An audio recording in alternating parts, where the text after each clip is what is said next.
கிறிஸ்துக்குள் அன்பான தேவ ஜனமே, உங்கள் அனைவருக்கும் ஆண்டவராகிய இயேசு கிறிஸ்து நாமத்தினாலே வாழ்த்துக்கள். இன்று நாம் யாக்கோபு 4ஆம் அதிகாரம் 1-10 வசனங்கள் தியானிப்போம். உங்களுக்குள்ள யுத்தங்களும் சண்டைகளும் எதனால் வருகிறது? உங்கள் அவயங்களில் போர் செய்கிற இச்சைகளினால் அல்லவா? நீங்கள் இச்சித்தும் உங்களுக்கு கிடைக்கவில்லை. நீங்கள் கொலை செய்தும் பொறாமை உள்ளவர்களாயிருந்தும் அடையக்கூடாமல் போகிறீர்கள். நீங்கள் சண்டையும் யுத்தமும் பண்ணியும் நீங்கள் விண்ணப்பம் பண்ணாமல் இருக்கிறதுனாலே உங்களுக்கு சித்திக்கிறதில்லைன்னா வாய்க்கிறதில்லை, கிடைக்கிறதில்லை என்றார். என்ன சொல்றாரு யாக்கோபுல? உங்களுக்குள்ள யுத்தங்களும் சண்டைகளும் எதனால் வருகிறது? இப்போ பார்த்தீங்கன்னா நம்ம குடும்பத்துக்குள்ள பார்த்தீங்கன்னா சண்டைகள், நம்மளுடைய சகோதரருக்குள்ளே சண்டை, மனைவி பிள்ளைக்கு சண்டை, மற்ற பெற்றோர்களுக்குள்ள சண்டை, இதெல்லாம் எதுக்காக வருதுன்னா உலக இச்சைன்னா அதில் ஒரு சுயநலம் இருக்கு. உலக இச்சை, நமக்கு நல்ல வீடு வேணும், நல்ல சுகமாக வாழ வேண்டும், சுகஜீவின்னு வசனம் இருக்குது. சுகஜீவியாக வாழணும், சுகமாக வாழணும்.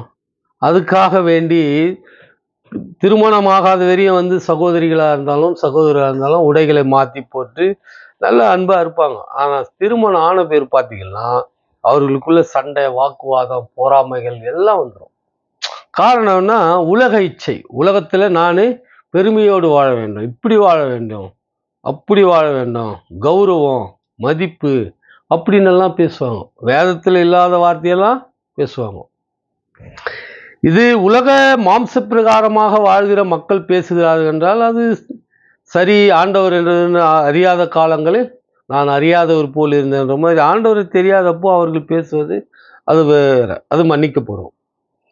ஆண்டவர் ஆவிக்குள்ள இருக்கிற மக்கள் ஞானஸ்தானம் எடுத்து பரிசுத்த ஆவியை பெற்று ஆண்டவருக்குள்ள வாழ்ற ஜீவிக்கிற மக்களுக்குள்ளே இத்தகைய எண்ணங்கள் உருவாகுது. இந்த உலக இச்சையினால இழுக்கப்பட்டு தான் இந்த சண்டை, பிரச்சனைகள், கொலைகள், கொள்ளைகள் எல்லாமே எதனால் வருதுன்னா இந்த உலகத்தில் உள்ளவர்கள் போல் நாம் வாழ வேண்டும் அப்படின்னு. ஆனால் கிறிஸ்தவர்கள் அப்படி வாழக்கூடாது. உலகத்தோடு சிநேகம் தேவனுக்கு பகை. உலகத்தோடு சிநேகம் பண்ணுறது யாருக்கு பகை? ஆண்டவருக்கு பகை.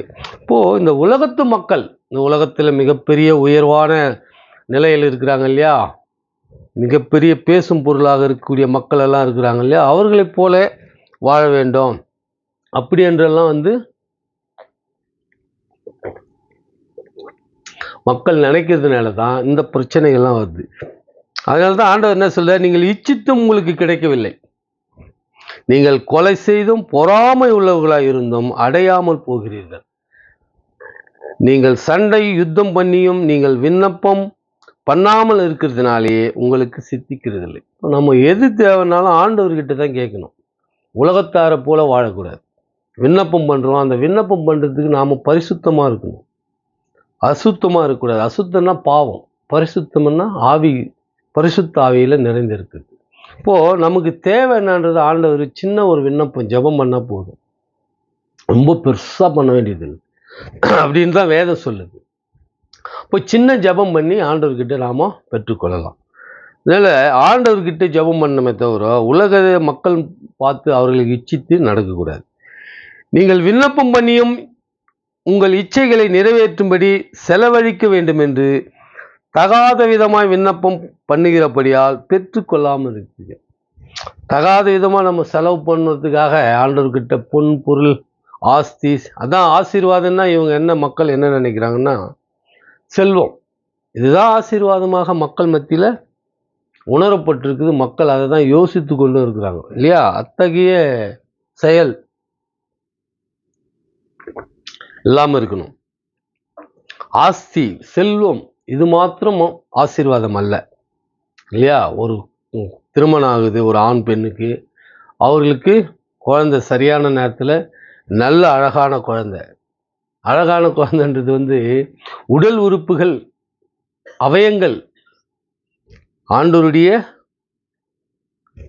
சித்தத்தின்படி அவயங்கள் அழகாக இருந்து மக்கள் நல்ல பிள்ளையாக இருந்து நிறைய குழந்தைகள் எப்படியெல்லாம் பிறகுறாங்க இல்லையா, அதெல்லாம் கூட ஆண்டவருடைய சித்தம்தான்.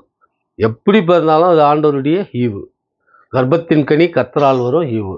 ஒருவர் ஊனமாக பிறந்தாலும் அவருக்குன்னு ஒரு திறமை கொடுத்து அவர் ஆண்டவர் அதன் மூலியமாக சாட்சி அவர் ஆண்டவருக்கு சாட்சியாக இருக்கக்கூடிய ஒரு சூழலை உருவாக்குவார். அதனால் பிள்ளைகள் பிறப்பது ஆசீர்வாதம். பிள்ளைகள் நன்றாக ஞானத்தோடு வளர்வது, ஒழுக்கத்தோடு வளர்வது ஆசீர்வாதம். ஆனால் மக்கள் மத்தியில் மிகப்பெரிய ஆசீர்வாதம் ஒன்றே ஒன்று என்ன சொல்கிறது அவர்கள்னா, செல்வம், பணம், புகழ், இல்லையா, கௌரவம், நிறைய மக்கள் கூட்டம், இப்படியெல்லாம் இருந்தால் ஆசீர்வாதம். நிறைய பேர் என்னை மதிக்கிறாங்க, அது ஆசீர்வாதம், இப்படியெல்லாம் சொல்லுவாங்க. அதெல்லாம் ஆசீர்வாதம் இல்லை, இல்லையா? விபச்சாரிகளே, உலக சிநேகம் தேவனுக்கு விரோதமானது. பகை என்று அறியீர்களா? ஆகையால் உலகத்துக்கு சிநேகிதராய் இருக்க விரும்புகிறவன் தேவனுக்கு பகைனாய் இருக்கிறான். அதான் உலக சிநேகம் தேவனுக்கு பகை. இப்போ நாம உலகத்து மேல நட்பு, உலகத்து மேல ஆசை, உலக ஆசை, உலக இச்சை மேல நாம நட்பா இருந்தோம்னா ஆண்டவருக்கு விரோதியா இருப்போம். இந்த உலகத்துல நிறைய பேர் பார்க்குறோம், நம்ம கிறிஸ்துவ பிள்ளைகள் எளிமையா இருக்கணும், இல்லையா? ஆண்டவர் என்ன சொல்றாரு? ஆண்டவர் வானத்துக்கு பூமிக்கு தேவன், எல்லாத்தையும் படைச்சவர். ஆனால் அவர் எளிமையின் கோலம் எடுத்து தான் இந்த பூமியில நமக்கு உதாரணமாக எடுத்துக்காட்ட வாழ்ந்தார், எளிமையா வாழ்ந்தார். அவர் நினைச்சிருந்த இன்னைக்கு சாதாரண ஒரு வசதி படைத்தவர்களோ ஒரு பெரிய அதிகாரத்தில் உள்ளவர்களோ எப்படி வாழ்றாங்க, ஆனால் ஆண்டவராகி இயேசு கிறிஸ்து எளிமையின் கோலம் எடுத்தார், இல்லையா? ரொம்ப எளிமை. அதை தான் ஆண்டவர் விரும்புகிறார். அது மாதிரி தான் இருக்கணுமே தவிர, இந்த உலகத்தில் உள்ளவர்கள் இன்னைக்கு மக்கள் போடுற உடையை மற்ற எல்லாம் நம்ம பார்த்தோம்னா எல்லாமே சினிமா நடிகத்திலிருந்து, ஹாலிவுட் படத்திலிருந்து, நம்ம தமிழ், மற்ற தெலுங்கு, ஹிந்தி எல்லாத்துலேருந்து வர்ற மாதிரி தான் இன்னைக்கு பிள்ளைகள் பார்த்தீங்கன்னா நிறைய கிறிஸ்துவ பிள்ளைகளும் யார் கேட்டும் அப்படி தான் பண்ணுறாங்க, உடை அலங்காரமும் அப்படி தான் பண்ணுறாங்க. இதுதான் உலகத்து சிநேகம். உலகத்தை நாம் நட்பு கொள்வது, உலகத்தோடு ஒன்றி வாழ்வது. கிறிஸ்துவ பிள்ளைகள் கிறிஸ்துவுக்கு ஏற்ற ஆவிக்குரிய பிள்ளைகளை எளிமையில் வாழணும். ஆனால் இன்றைக்கி பார்த்தா பிள்ளைகள் நிறைய பிள்ளைகள், நம்ம கிறிஸ்துவ பிள்ளைகள்லேயே அநேகர் பார்த்தோன்னா அந்த உலகத்தினுடைய அந்த ஸ்டைலில் தான் வராங்க. தேவனுடைய ஸ்டைலில் யாரும் வர்றதில்லை, உலக ஸ்டைலில் வர்றாங்க. அதான் உலக சிநேகம். எளிமையை விரும்பணும். ஆண்டவர் எளிமையை தான் சொல்கிறார். நம்மில் வாசமாக இருக்கிற ஆவியானவர் நம்மிடத்தில் வைராக்கியம் வாஞ்சியாய் இருக்கிறார் என்று வேத வாக்கியம் வீணாய் சொல்லுகிறது என்று நினைக்கிறீர்களா? நம்மள ஆவியானவர் வாசமாக இருக்கிறார், நம்மில் வைராகம் வாஞ்சியா இருக்கிற என்று வேத வாக்கியம் வீணாய் சொல்லுகிறார் நினைக்கின்றீர்களா என்றார். இப்போ நம்மளிடத்துல ஆண்டவருடைய பரிசுத்தாவி இருக்கணும். பரிசுத்தாவி இருக்குது, ஆனாலும் வேத வாக்கியம் வீணாய் சொல்லுகிறது என்று நினைக்கிறீர்களா? இப்போ நம்ம இந்த வேத வாக்கியம் நான் சொல்லின்னு இருக்கிறேன், இல்லையா? இப்போ நீங்கள் படித்தா நீங்கள் மற்றவங்களுக்கு சொல்கிறது. இப்போ ஆண்டவருடைய வேத வாக்கியங்களை நாம் படிக்கும்போது நாம் ஆண்டவர்கிட்ட, ஆண்டவர் நம்ம இடத்துல பேசுகிறாரு, இல்லையா? அதுதான் முக்கியம். நாம் ஆண்டவர் இடத்துல பேசுறது முக்கியம் இல்லை. ஜபம் பண்ணால் நாம் ஆண்டவர் இடத்துல பேசுறது, வேத வசனம் படித்தா ஆண்டவர் நமக்கு சொல்லித்தராரு. இதெல்லாம் வீணுன்னு நினைக்கிறியான்னு கேட்குறாரு. அவர் சொல்கிறது எல்லாமே வீணுன்னு நினைக்கிறியா அப்படின்றாரு. உலக சிநேகம் தேவனுக்கு பகன்றார், அது வீண் இல்லை அப்படின்றது அதனுடைய பொருள், இல்லையா? அவர் அதிகமான கிருபையை அளிக்கிறாரே, ஆதலால் தேவன் பெருமை உள்ளவருக்கு எதிர்த்து நிற்கிறார், தாழ்மை உள்ளவருக்கோ கிருபை அளிக்கிறார் என்று சொல்லி இருக்கிறது. வேதவசனம் என்ன சொல்லுது? பெருமை உள்ளவருக்கு எதிர்த்து நிற்கிறார், தாழ்மை உள்ளவருக்கு கிருபை அளிக்கிறார். இப்போ பெருமை உள்ளவருக்கு எதிர்த்து நிற்கிறாருன்னா, இந்த பூமியில ஒரு சாதாரண மனுஷன் எதிர்த்து நின்னாலே அந்த மனுஷனால அதுலேருந்து தப்பிக்கிறதோ விலகி நிற்கிறது ரொம்ப கஷ்டம். ஏன்னா அந்த சண்டை திரும்ப திரும்ப வந்துனே இருக்கும், அதனுள்ள பல கஷ்டங்கள் ஏற்படும், இல்லையா? அது சின்ன ஆளாக இருந்தாலும் பெரிய ஆளாக இருந்தாலும் சண்டைகள் தொடரும்போது பாதிப்புகள் இருதரப்புக்கும் இருக்கும். ஆனால் ஆண்டவர் எதிர்த்து நின்னார்னா ஆண்டவருக்கு பாதிப்பு இல்லை, நமக்கு தான் பாதிப்பு. இப்போது ஆண்டவரை நம்ம எதிர்த்து நிற்கக்கூடாதுன்னா பெருமை கொள்ளக்கூடாது, எதுலையுமே பெருமை கொள்ளக்கூடாது. என்னை பாரு, என்னுடைய உடையை பாரு, என்னிடத்தில் உள்ள நகையை பாரு, பாருன்னு யாரும் வெளிப்படையாக பெருமை கொள்றேன்னு சொல்ல மாட்டாங்க. ஆனால் அந்த சாயல், அந்த சூழலை நாம் கண்டுபிடிப்போம், இல்லையா? பார்ப்போம். அதனால அத்தகைய செயல்லாம் செய்யக்கூடாது, எளிமையாக இருக்கணும். கந்தை துணியோ கர்த்தருக்கு கடும் ஏழ்மை கோலம் இது. அவரு ராஜாதி ராஜா, ராஜாக்களுக்கெல்லாம் ராஜா, ராஜாக்களை ஏற்படுத்துகிற ராஜா. அவர் எப்படி இருந்தாரு? கந்தை துணி, கடும் ஏழ்மை கோலம். அவர் வாழ்ந்தது எதுக்குன்னா நம்மளுக்கு முன்மாதிரி, இப்படிதான் நம்ம வாழணும், அதுக்காக கந்த துணி போட்டு போகணும்னு அவசியம் இல்லை, எளிமையா வாழணுன்றது தான் ஆண்டவருடைய விருப்பம் இல்லையா?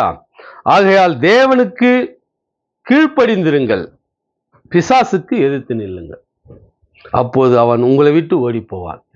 இப்போ பிசாசுக்கு இவங்க எதிர்த்து நிக்கிறது இல்லை, தேவனுக்கு எதிர்த்து நிக்கிற செயல் தான் எல்லாருமே செய்யறோம். பிசாசுடைய செயல் தான் இந்த உலக இச்சை, மாம்ச இச்சை. நம்ம மாம்சம் என்னெல்லாம் விரும்புமோ, நல்ல சாப்பாடு, ருசி உள்ள சாப்பாடு சாப்பிடணும்னு நினைக்கும், நல்ல உடை ஒழிக்கணும், நல்ல நகை போட்டுக்கணும், கூட பிறந்தவங்களுக்கும் மற்றவங்களுக்கு எதனா உதவி செய்யணும்னா வறுத்து போடுவோம், இதெல்லாம் பிசாசு செயல். ஆண்டவர் என்ன சொல்றாரு? உன் சகோதரனுக்கு உன் கையை மூடாத, உங்ககிட்ட இருக்குதுன்னா கொடுத்துரு, அதை விட அதிகமாக ஆண்டவர் நமக்கு கொடுப்பாரு. சகோதரர்ல 2 சகோதரர் இருக்கிறோம். மாம்ச பிரகாரமான சகோதரர் நம்மளோட பிறந்தவர், ஆவிக்குரிய சகோதரர் என்று நம்மளோட ஆலயத்தில் வரவர், நம்மளோட ஆண்டவரை துதிக்கிறவர். இதுல 2 சகோதரர் இருக்கிறாங்க. ஆவிக்குரிய சகோதரர், மாம்சத்துக்குரிய சகோதரர். மாம்சத்துக்குரிய சகோதரர் அவரும் கிறிஸ்துவராக இருந்து நம்மளோட ஆண்டவர் தொழுது கொண்டா அவர் 2 சகோதரர் நமக்கு. ஆவிக்குரிய வகையிலும் சகோதரர், மாம்சத்துக்குரியிலும் தாயின் கர்ப்ப பிறப்பாகிய சகோதரர். இப்போ ஆண்டவர் என்ன சொல்றாரு? உன் சகோதரனுக்கு உன் கையை மூடாதிருப்பாயாக. இதெல்லாம் தேவ செயல், ஆண்டவர் சொல்லிட்டு போனது. ஆனா மாம்ச செயல் என்னன்னா அது தடுக்கிறது, கொடுக்காம இருக்குது. சண்டை, வம்பு, முதல் வருஷத்துல படிச்சோம் இல்லையா, போராமைகள், சண்டைகள், கொலைகள், இதெல்லாம் எதனால ஏற்படுதுன்னா மாம்ச இச்சை. நம்ம மாம்சம் என்ன விரும்புது? நம்ம புகழ்ச்சியா இருக்கணும், மகிழ்ச்சியா இருக்கணும், செல்வம் செழிப்பா இருக்கணும், மற்றவர்களுக்கு பெருமையா இருக்கணும், அப்படி நாம மாம்சம் விரும்புறதுனால, சுகமா இருக்கணும் விரும்புறதுனால தான் இத்தகைய சண்டைகள் வருதுன்னு முதல் வசனத்திலே யாக்கோபுல சொல்றாரு இல்லையா? ஆகையால் தேவனுக்கு கீழ்ப்படிந்திருங்கள். ஆண்டவர் சொல்ற வார்த்தைகள்லாம் நம்ம என்ன பண்ணிருக்கணும்? கீழ்ப்படிந்திருக்கணும் இல்லையா? தேவனிடத்தில் சேருங்கள், அப்போது அவர் உங்களிடத்தில் சேருவார். நம்ம யார் இடத்துல சேரணும்? ஆண்டவராகிய இயேசு கிறிஸ்துவத்துல சேரணும். இந்த உலகத்தில் உள்ள அத்தனை ஆசை எல்லாமே பிசாசுடைய செயல்கள். நாம் அதில் சேர்ந்தோம்னா பிசாசோட சேர்ந்த மாதிரி. ஆண்டவரிடத்துல சேர்றவங்க எளிமையா இருப்பாங்க. ஆண்டவரிடத்துல சேர்றவங்க எளிமையா இருப்பாங்க, சமாதானமா இருப்பாங்க, கோபப்பட மாட்டாங்க, எரிச்சல் அடைய மாட்டாங்க. இதெல்லாம் ஆண்டவருடைய செயல். பிசாசுடைய செயல் தான் இந்த எரிச்சல், கோபம், வருத்தம், துன்பம், இதெல்லாம் பிசாசுடைய செயல். அதனால இந்த பிசாசுடைய செயலெல்லாம் நம்ம செய்யாம ஆண்டவருடைய செயலை செய்யணும், தேவனிடத்தில் நாம சேரணும் இல்லையா? அது போல ஆண்டவரிடத்தில் நாம சேர்ந்து ஆண்டவருடைய செய்கைகள், ஆண்டவர் சொன்னதை நாம கடைபிடிப்போம் என்று கூறிக்கொண்டு இத்துடன் இந்த செய்தியை முடித்துக் கொள்கிறேன். ஆண்டவராகிய இயேசு கிறிஸ்துக்கு துதி, கன, மகிமை என்றென்றும் இருப்பதாக. ஆமேன்.